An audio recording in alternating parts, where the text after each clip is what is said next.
لا إله إلا الله وحده لا شريك له وأشهد أن محمدا عبده ورسوله صلى الله عليه وسلم. أما بعد فإن خير الحديث كتاب الله وخير الهدي هدي محمد صلى الله عليه وسلم وشر الأمور محدثاتها فإن كل محدثة بدعة وكل بدعة ضلالة وكل ضلالة في النار. أعوذ بالله من الشيطان الرجيم. يا أيها النبي قل لأزواجك وبناتك ونساء المؤمنين يدنين عليهن من جلابيبهن ذلك أدنى أن يعرفن فلا يؤذين وكان الله غفورا رحيما. صدر محترم فضیلت الشیخ صلاح الدین مقبول احمد صاحب حفظہ اللہ، صدر جمعیت اہل حدیث ہند، اسٹیج پر تشریف فرما علماء کرام، بزرگوں، بھائیوں اور پردے میں بیٹھی ہوئی ماؤں اور بہنوں، جمعیت الشبان سونیا وہار کی جانب سے آج کا یہ عظیم جلسہ منعقد ہو رہا ہے، جس میں مختلف جگہوں سے علماء کرام تشریف لائے ہیں اور نہایت ہی اہم موضوعات پر آپ کے سامنے خطاب فرمائیں گے. مجھے اس وقت میں گفتگو کرنے کے لیے جو عنوان دیا گیا ہے وہ ہے پردے کی اہمیت اور ہمارا معاشرہ. آپ جانتے ہیں کہ ہم لوگ الحمدللہ دین اسلام کے حامل ہیں.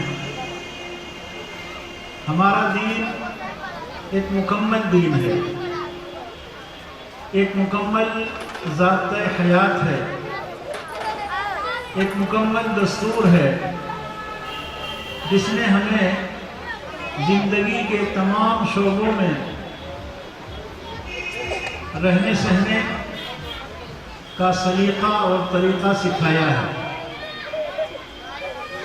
عقائد ہوں، عبادات ہوں، معاملات ہوں، معاشرتی مسائل ہوں، کاروباری سلسلہ ہو، ملازمت ہو، خوشی اور غمی کے مواقع ہوں، یعنی زندگی کے ہر گوشے میں ہماری رہنمائی فرمائی گئی ہے.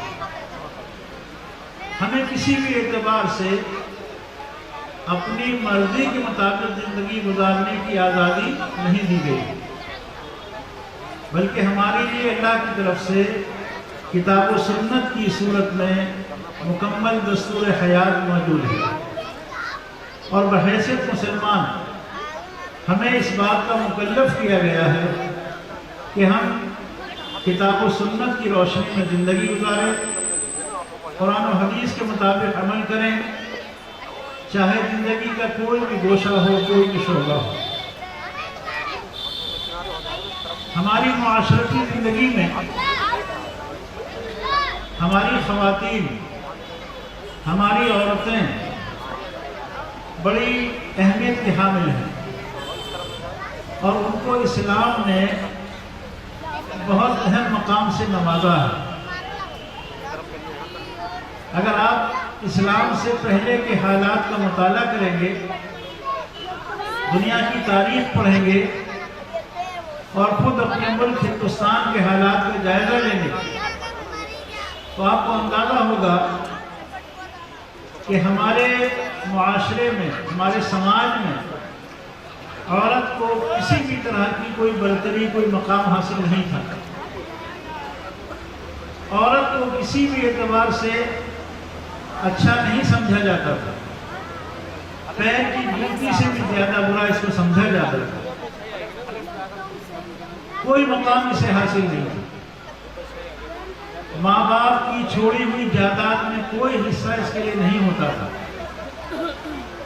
غرض یہ کہ کسی بھی طرح سے عورت کو کوئی مقام حاصل نہیں تھا۔ محمد رسول اللہ صلی اللہ علیہ وسلم پر جب اللہ تعالیٰ نے اسلام کا نزول فرمایا اور آپ نے اللہ تعالیٰ کی دین کی دعوت دی،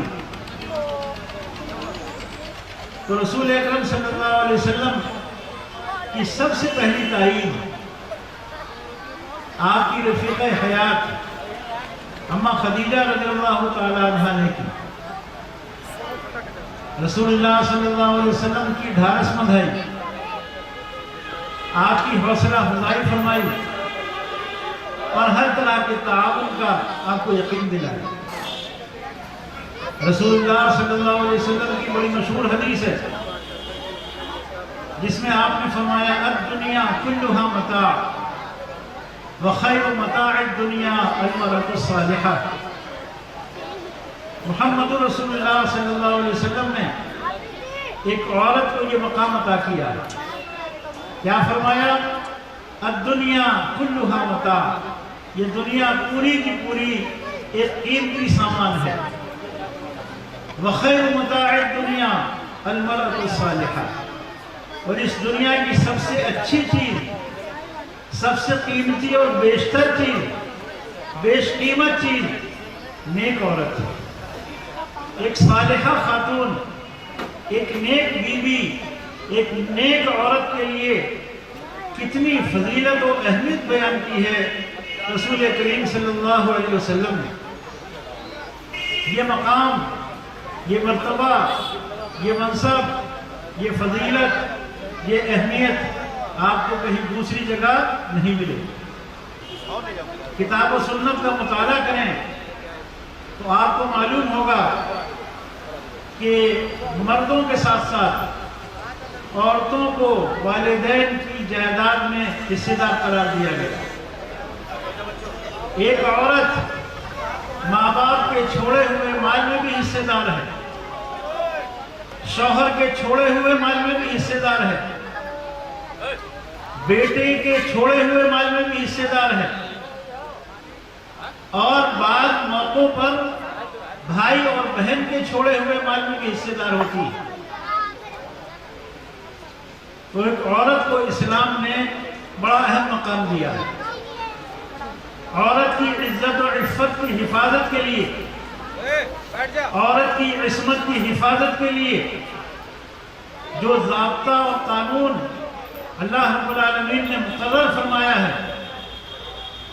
اگر ہم اپنے معاشرے میں، اپنی زندگیوں میں اس ضابطے کو پورے طور پر نافذ کر لیں تو آپ یقین کر لیجئے کہ معاشرے میں پھیلی ہوئی زناکاری، معاشرے میں پھیلی ہوئی بدکاری، یہ زنا بالجبر کے واقعات اور زنا بالرضا کے واقعات، یہ آپ کو کہیں دیکھنے اور سننے کو نہیں ملے۔ آج دنیا جن حالات سے دوچار ہے، آج کہا جاتا ہے دنیا بڑی ترقی یافتہ ہے، آج سائنس کا دور ہے، کمپیوٹر کا دور ہے، ہم آسمانوں میں اڑ رہے ہیں، چاند سے بھی اوپر جانے کی کوششیں ہو رہی ہیں، اور کمپیوٹر، انٹرنیٹ کے ذریعے، موبائل کے ذریعے دنیا ایک مٹھی میں آ گئی ہے۔ ہم نے ترقی تو بہت کی ہے، اس میں شک نہیں ہے، اور سائنس کے میدان میں بھی بہت آگے تک چلے گئے ہیں، لیکن ہمارا معاشرہ، ہماری تہذیب، ہمارا تمدن، ہماری ثقافت، ان سب کا جنازہ نکل گیا۔ یورپ کے حالات اور خود اپنے ملک کے حالات، اخبار پڑھنے والوں سے، خبریں سننے والوں سے اور انٹرنیٹ استعمال کرنے والوں سے چھپے ہوئے نہیں ہیں۔ ہم میں سے ہر شخص دنیا میں جو کچھ ہو رہا ہے اس سے واقف ہے۔ آج عورت کی آزادی کے نام پر جو تحریکیں چل رہی ہیں، اور اسلام کو بدنام کرنے کی منظم سازشیں ہو رہی ہیں، اور عورت کی آزادی کا نعرہ دیا جا رہا ہے۔ ذرا آپ جائزہ تو لیں ان لوگوں کا کہ انہوں نے ایک خاتون کو، ایک عورت کو کہاں لا کر کھڑا کر دیا۔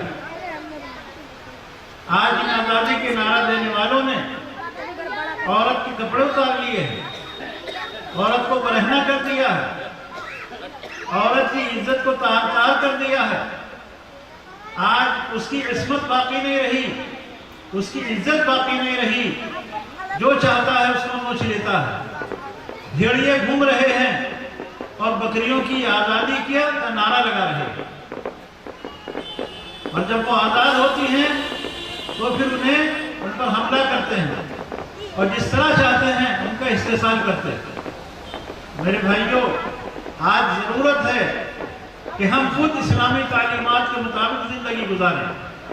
آج ضرورت ہے کہ اسلام کی تعلیمات کو زیادہ سے زیادہ دور تک پھیلائیں، اپنے غیر مسلم بھائیوں تک اسلام کی خوبیوں کو پہنچائیں، اور اسلام کے تمام نظام حیات کو بتائیں کہ اسلام نے مردوں کے لیے یہ قوانین مقرر کیے ہیں، عورتوں کے لیے یہ قوانین مقرر کیے ہیں، عورتوں کی عزت و عفت کی حفاظت کے لیے اگر کوئی نظام کسی کے پاس ہے تو وہ صرف اسلام کے پاس ہے، بقیہ کہیں نہیں۔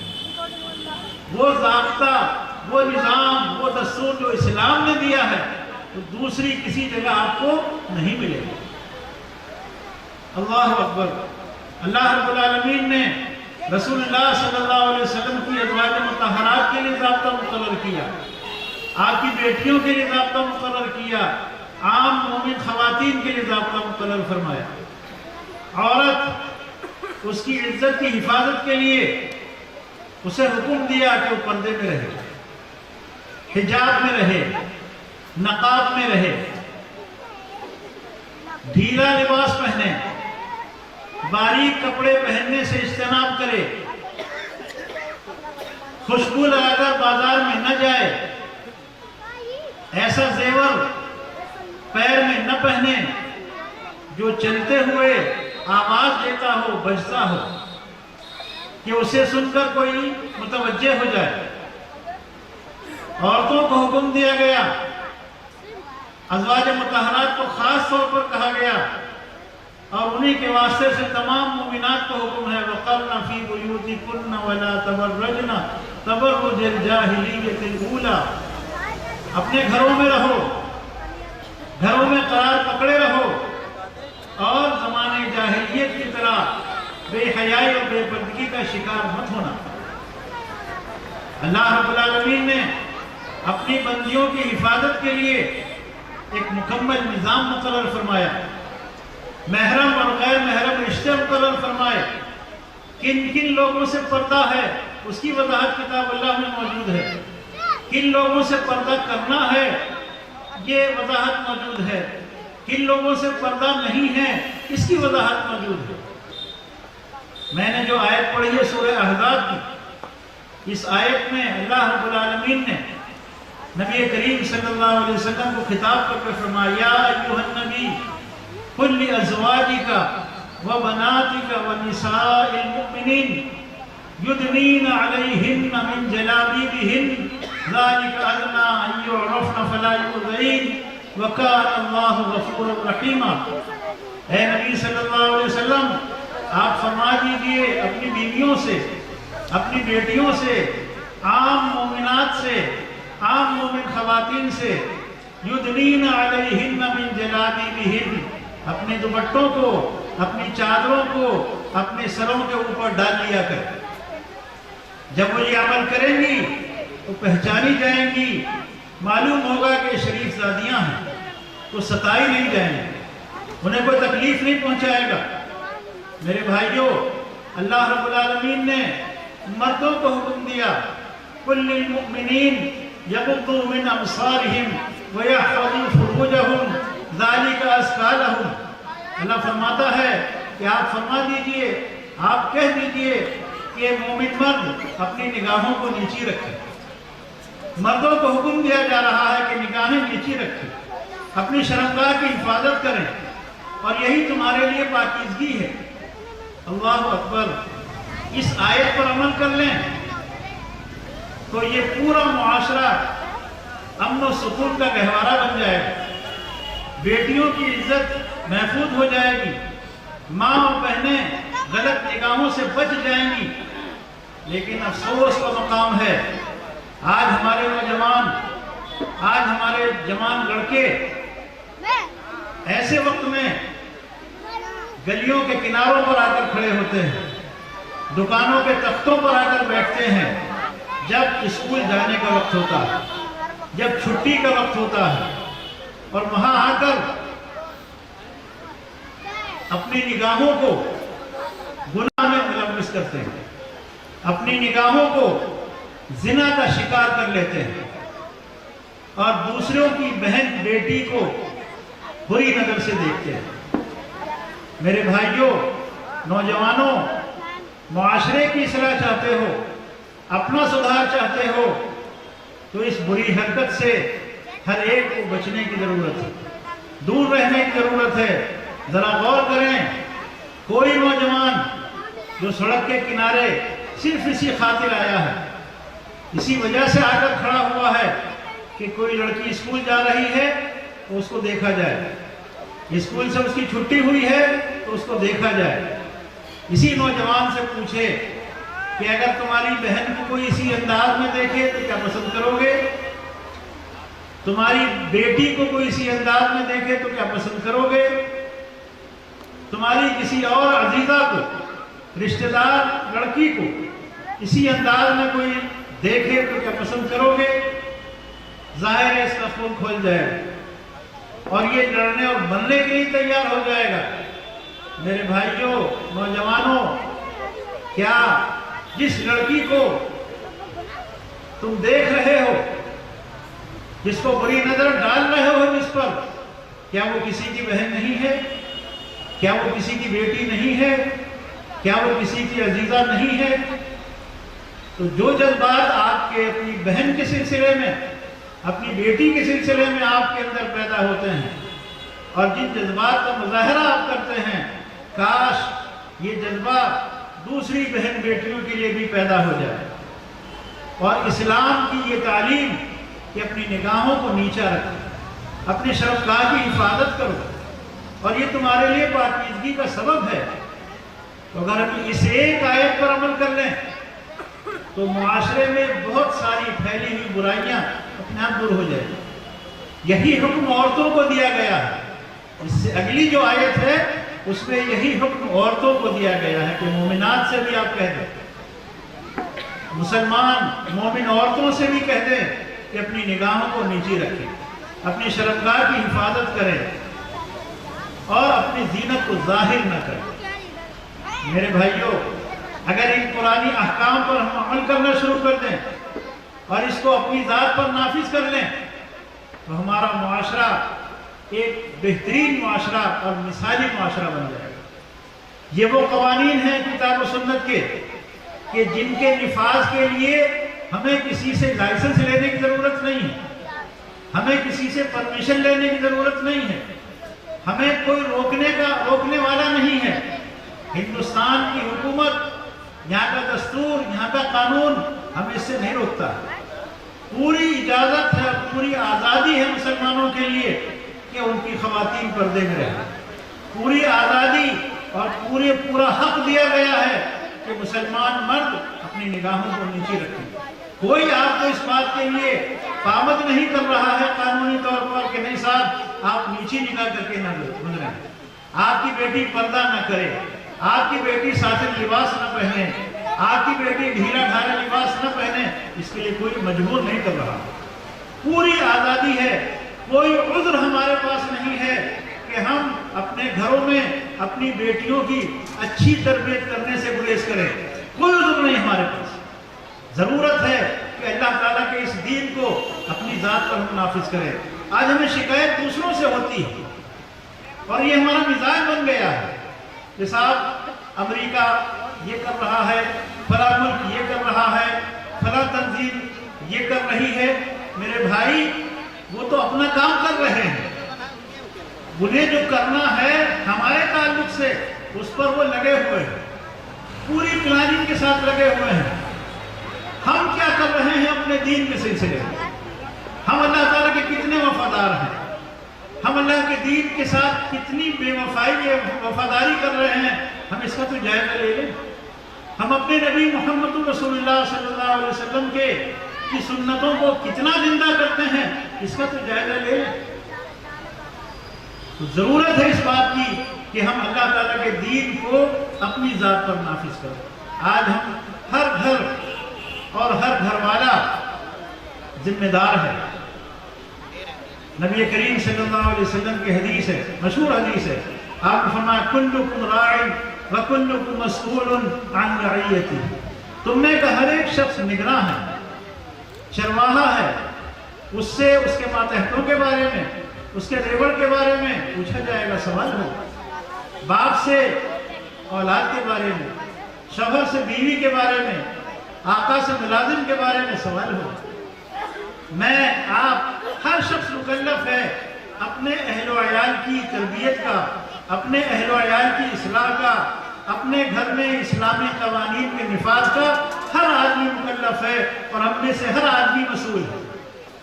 کیا ہم اپنی ذمہ داریوں کو انجام دینے کے لیے تیار نہیں ہیں؟ کیا ہمارے اندر یہ جذبہ پیدا نہیں ہوتا کہ ہم اللہ کے دین پر عمل کرنے کے لیے اپنے اور اپنے گھر والوں کو بیدار کریں؟ کیا قرآن کریم کی وہ آیت ہمارے سامنے نہیں آتی جس میں کہا گیا ہے یا ایھا الذین آمنوا قوا انفسکم واہلیکم نارا وقودها الناس والحجارہ علیہا ملائکۃ غلاظ شداد لا یعصون اللہ ما امرہم۔ کیا یہ آیت ہمارے سامنے نہیں ہے کہ مسلمانوں اپنے آپ کو اور اپنے بال بچوں کو، اپنے اہل و عیال کو آگ سے بچاؤ؟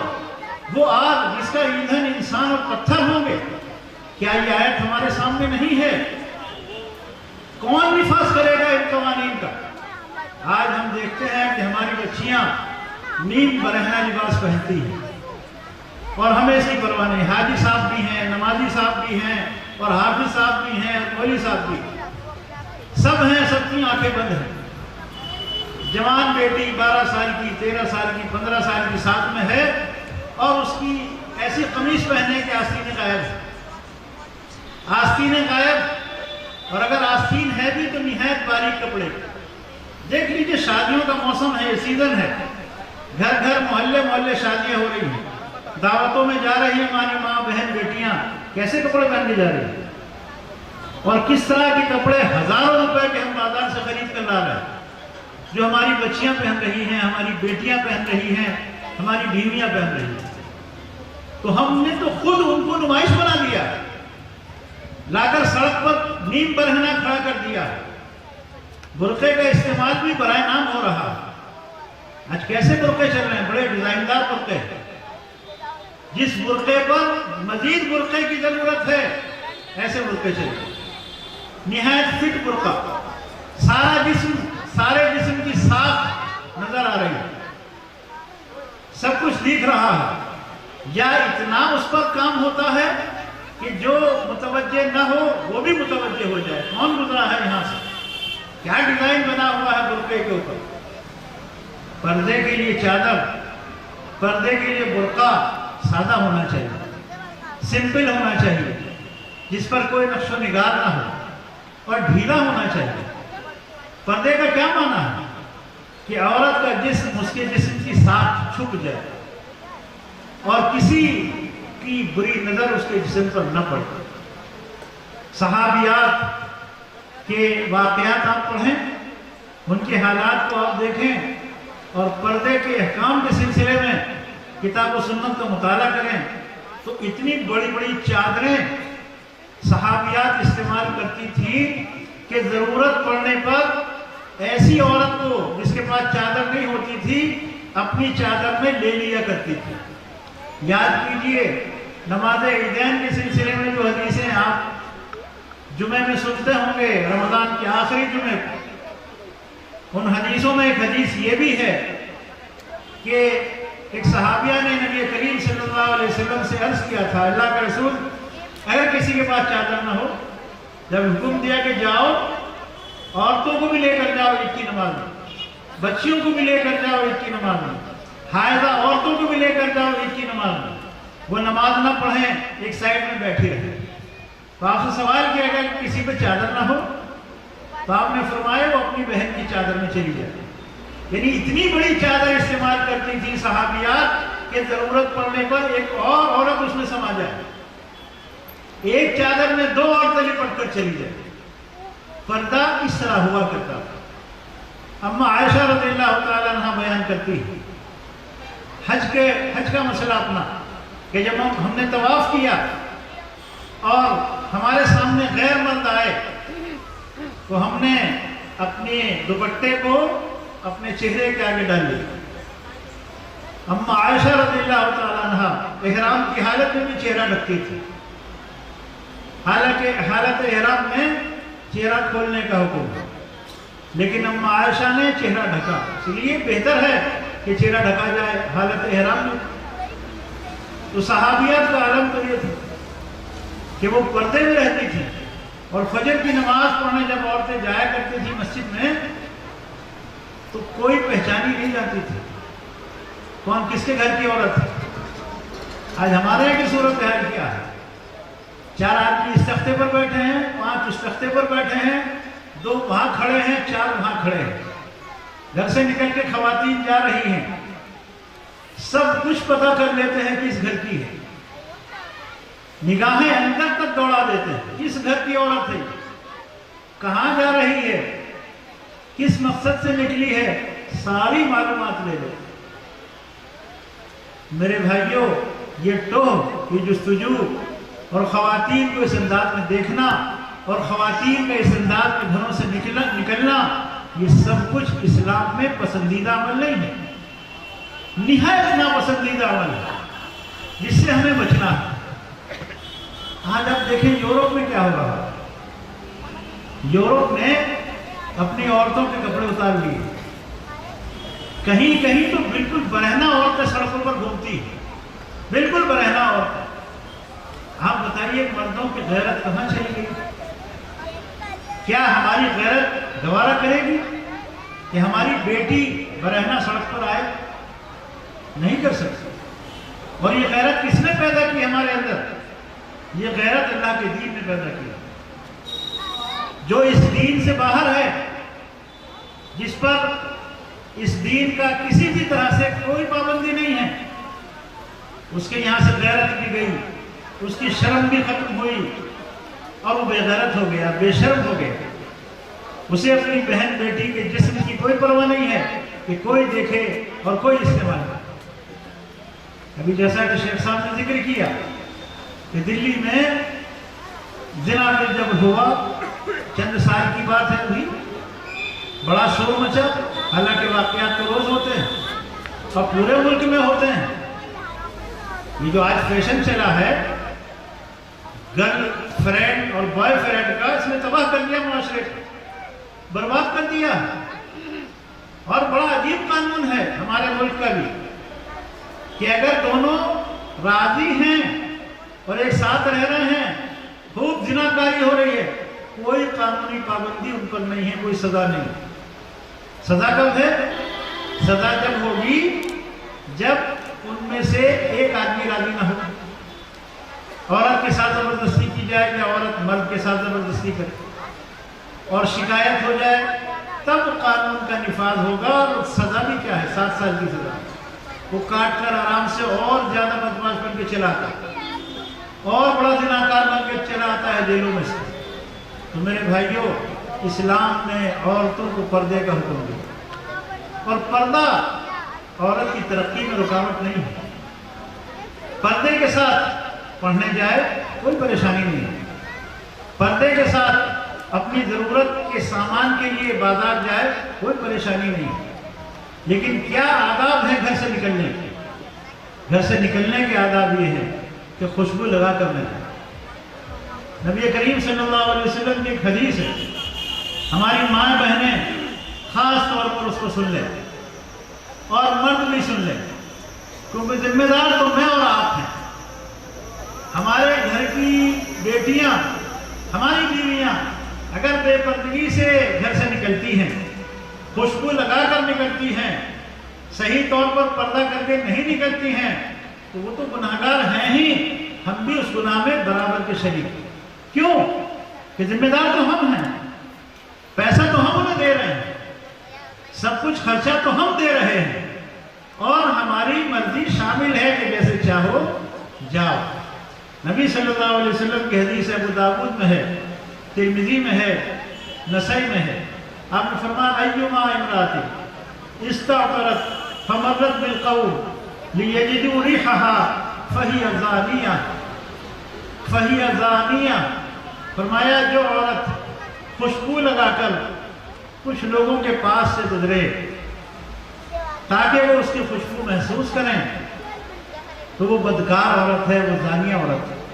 بتائیے آپ، وہ عورتیں جو خوشبو لگا کر گھروں سے نکلتی ہیں، بے پردگی کے ساتھ گھروں سے نکلتی ہیں، مردوں کو اپنی طرف متوجہ کرتی ہیں، ان کے بارے میں کیا فرمایا؟ فہی زانیہ، وہ عورتیں بدکار ہیں، زانیہ ہیں۔ مسلمانوں، میرے بھائیوں، بزرگوں، اپنی حالت پر رحم کرو، اپنے گھر والوں پر رحم کرو، اور یہ مسلسل اللہ کی نافرمانی کا عذاب اپنے دل میں نہ لو۔ یہ مسلسل نافرمانی ہو رہی ہے ہمارے گھروں میں۔ ہم ایسے اسکولوں میں اپنی بچیوں کو بھیج رہے ہیں کہ جہاں ساتر لباس نہیں ہے، ساتر ڈریس نہیں ہے، بچیاں ہماری اسکرٹ پہن کر، ان کی ٹانگیں ننگی ہیں، اسکول جا رہے ہیں۔ 10 سال، 15 سال، 12 سال کی بچیاں، 20 سال کی بچیاں اسی پوزیشن میں اسکول جا رہی ہیں۔ ہماری غیرت کو کیا ہو گیا؟ ہمیں شرم نہیں آتی، غیرت نہیں آتی کہ ہماری بیٹی، ہماری بچی اس انداز میں اسکول جا رہی ہے اور آباش قسم کے لڑکے کھڑے ہو کر بازار میں نظارہ کر رہے ہیں۔ اسی لیے میرے بھائیوں، ایسی درسگاہوں میں، ایسے اسکولس میں اپنے بچوں کو پڑھائیے، اپنی بچیوں کو خاص طور پر، کہ جہاں کا ڈریس ساتر ہو، باپردہ جائیں۔ اسلام پڑھنے پڑھانے سے نہیں روکتا ہے، تعلیم حاصل کرنے سے نہیں روکتا ہے۔ ایک خاتون پردے میں رہ کر ڈاکٹر بن سکتی ہے، ایک خاتون پردے میں رہ کر انجینئرنگ کا کورس کر سکتی ہے، ایک خاتون پردے میں رہ کر اعلیٰ تعلیم حاصل کر سکتی ہے، ٹیچر بن سکتی ہے، پروفیسر بن سکتی ہے۔ کس نے روکا؟ اسلام نہیں روکتا، لیکن عورت کی عزت اور عفت کی حفاظت کی لازم ہے، ضروری ہے، اور اس کو پردے میں رہنے کا حکم دیا گیا، پردے میں رہے، سر سے لے کر پیر تک پردہ کرے۔ تو اس لیے میرے بھائیوں، بزرگوں، ہمیں پردے کے احکام کو پڑھنا چاہیے، مطالعہ کرنا چاہیے کتاب و سنت میں پردے کے کیا احکام ہیں، کن کن لوگوں سے پردہ ہے، کن لوگوں سے پردہ نہیں ہے۔ ہمارے گھروں کا حال تو بہت عجیب و غریب ہے، اور میں سمجھتا ہوں کہ 100 میں شاید کوئی ایک ایسا گھر ہو جس میں صحیح معنی میں شرعی پردے کا نفاذ ہوتا۔ ایک جوائنٹ فیملی ہے جہاں 2 بھائی، 3 بھائی، 4 بھائی ساتھ رہتے ہیں، وہاں خواتین کا کیا پردہ ہوتا ہے؟ جیٹ دیور سے نہیں ہوتا، پردہ نہیں ہوتا، پردے کا اہتمام نہیں ہوتا۔ اور ہمارے یہاں بڑا عجیب دستور ہے، سسر جس کو مستثنیٰ کیا گیا ہے، جس کو مستقل محرم قرار دیا گیا ہے، شوہر کے والد، عورت کے شوہر کے والد جن کو سسر کہا جاتا ہے، وہ اس کے لیے محرم ہے باپ کی طرح، ان سے پردہ نہیں ہے۔ لیکن ہمارے معاشرے میں بہت سارے گھرانوں میں، بہت سے علاقوں میں سسر سے پردہ ہوتا ہے، لمبا سا گھونگھٹ نکال کر بیٹھ جائے سسر صاحب کے سامنے، اور دیور سے مذاق کرے، جیٹ کے سامنے بے پردہ رہے، اور دوسرے غیر محرم رشتہ دار گھر میں آئیں گے تو ان سے پردہ نہیں ہوگا۔ تو ہمیں پردے کے احکام باقاعدہ پڑھنے چاہیے، سیکھنے چاہیے، اور اپنے گھروں میں شرعی پردے کا نفاذ کرنا چاہیے۔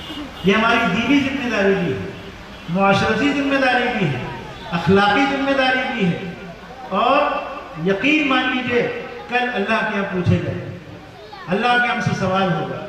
اسی لیے میرے بھائیوں اور بزرگوں، پردے کی اہمیت پردے کی ضرورت اسلام میں مسلم ہے، جس میں کوئی شک و شبے کی گنجائش نہیں ہے، اور اس ملک کا غیر مسلم معاشرہ، اگر آپ کو دیکھنا ہے ہندوستان تو دیہاتوں میں چلے جائیے، شہروں کی حالت تو جو ہے وہ ہے، ہم سب دیکھ رہے ہیں، دیہاتوں میں چلے جائیے، مسلمان تو مسلمان، غیر مسلم خواتین بھی اپنے سر سے پلو لٹکا کر گزرتی ہے، پردہ وہ بھی کرتی ہے۔ تو پردہ غیر مسلموں کے ہاں بھی کوئی اجنبی چیز نہیں ہے، یہ تو شہروں میں آ کر ان کی عقلیں خراب ہو گئی ہیں اور یورپ سے متاثر ہو گئے۔ یورپ کی وہ قوم جس کے یہاں ماں باپ کا کوئی درجہ نہیں، بڑے چھوٹے کا کوئی مقام نہیں، اور قرابت داروں کے حقوق کی ادائیگی کا کوئی احساس نہیں۔ باپ بوڑھا ہو گیا، اسے جا کر اولڈ ہوم میں جمع کرایا، یہ یورپ کی تہذیب ہے۔ ہمیں تو اسلام نے بتایا کہ ماں باپ بوڑھے ہیں تو ان کی خدمت کرو، ان کی دواداروں کا خیال رکھو، ان کے کھانے پینے کا خیال رکھو، اور مسلمان کو یہ عادت تعلیم دی گئی کہ ماں باپ پر غیر مسلم بھی ہے تو ان کی خدمت کرو، دین کے معاملات میں ان کی پیروی مت کرنا، سورہ لقمان پڑھ لیجئے، لیکن دنیاوی معاملات میں ان کی تمہیں ہر طرح سے خدمت کرنی ہے۔ تو اسلام تو ہمیں رشتہ داروں کے حقوق سکھاتا ہے، اور یورپ کی تہذیب میں تو کسی رشتہ دار کا کسی پر کوئی حق ہے ہی نہیں۔ اور عورتوں کا حال تو میرے بھائی کو یہ ہے، جانوروں سے بدتر ہیں، آج اس بوائے فرینڈ کے ساتھ میں ہے، کل کسی دوسرے کے ساتھ میں ہے، پرسوں کسی تیسرے کے ساتھ میں ہے، اور اسی طرح قتل و غارت غریبی ہو جاتی ہے، اسی طرح کیسز ہوتے ہیں۔ وہی تہذیب آج ہمارے ملک میں آ گئی، اور ہمارے ملک کے رہنے والوں نے اسے اپنے سینے سے لگا لیا، جبکہ ایسے واقعات بھی اس وقت پڑھنے میں آ رہے ہیں اخبارات میں اور خبروں میں کہ یورپ میں بہت سی خواتین اسلام قبول کر رہی ہیں، اور اسلام کا نظام عدل و انصاف دیکھ کر، قرآن و حدیث کی تعلیمات کو دیکھ کر، مجھے اور آپ کو دیکھ کر نہیں، ہمیں آپ کو دیکھ کر کون مسلمان ہو؟ ہماری حالت تو یہ ہے، یہ مسلمان ہیں جنہیں دیکھ کے شرمائیں یہود، ہماری اور آپ کی حالت تو یہ ہے۔ اور ہم نے چند چیزوں پر عمل کرنے کا نام ہی اسلام سمجھ لیا ہے کہ ہم چند 5-7 چیزوں پر عمل کر لیتے ہیں، بس اب اسلام پر عمل ہو گیا اور ہم اب بہت بڑے مسلمان ہیں۔ تو میرے بھائیوں، ہماری حالت تو اتنی زیادہ خراب ہے کہ یورپ کی اس بد تہذیبی کو ہم نے سینے سے لگا دیا، جبکہ ہمارے دین نے تو ہمیں زندگی گزارنے کا مکمل طریقہ سکھایا ہے، ہمیں کہیں سے کچھ ادھار لینے کی ضرورت ہی نہیں ہے، اور ہم غیر مسلموں کو بھی دعوت دیں، بتائیں کہ تمہارے یہاں بھی پردہ ہے، تم کہاں جا رہے ہو، کون سی تہذیب تم نے اختیار کر لی ہے، کہاں تمہارے یہاں تو دیہات میں جا کر دیکھ لیں، ہندو خواتین بھی پردے میں رہتی ہیں، اپنے گھر میں بھی پردے میں رہتی ہیں، پردہ کرتی ہیں بڑوں سے چھوٹوں سے۔ تو اس لیے میرے بھائیوں، پردے کے احکام کا مطالعہ کریں، تفصیل کا موقع نہیں ہے، اور ابھی بہت سارے علماء کرام موجود ہیں جو مختلف عنوانات پر آپ کے سامنے خطاب کریں گے۔ میں اسی پر اکتفا کرتے ہوئے پھر گزارش کروں گا کہ پردے کے احکام کو مطالعہ کریں، پردے کی اہمیت کو سمجھیں، اور ہم میں سے ہر شخص اپنے گھر میں شرعی پردے کا نفاذ کرے۔ اللہ تعالیٰ مجھے اور آپ کو اس کی توفیق عطا فرمائے۔ وآخر دعوانا ان الحمد للہ رب العالمین۔